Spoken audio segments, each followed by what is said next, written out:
আজ কেন হইলে নীরব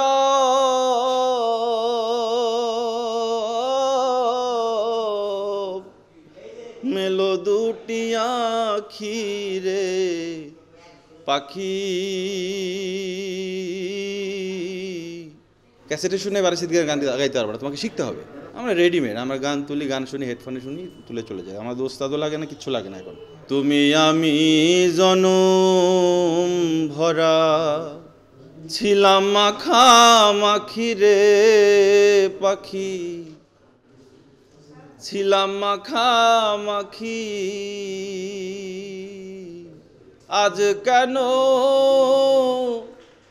হইলে নীরব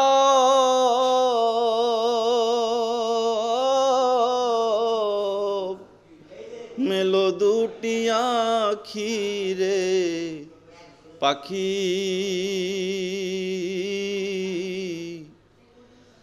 আমি ডাকিতাছি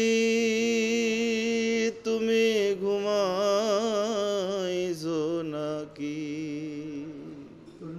আমাদের দেশের সঙ্গীতজ্ঞ যারা বড় বড় রকমের গাইয়ে, যারা গান শিখিয়েছেন এবং সঙ্গত করেছেন এবং আমাদের জন্য অনেক সম্পদ রেখে গেছেন।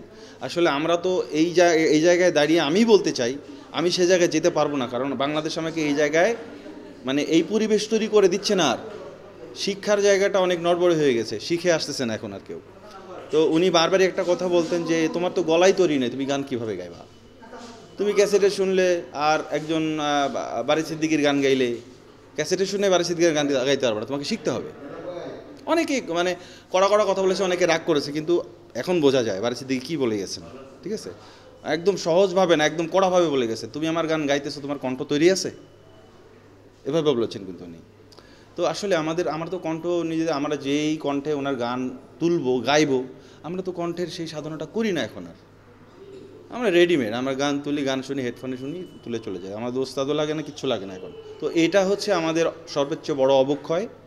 একজন বারিশ সিদ্দিকীকে বাঁচিয়ে রাখার জন্যে আমাদের আজকের যে অনুষ্ঠানগুলো, এই অনুষ্ঠানটা হচ্ছে বারিশ সিদ্দিকী স্মৃতি পরিষদের আয়োজনে।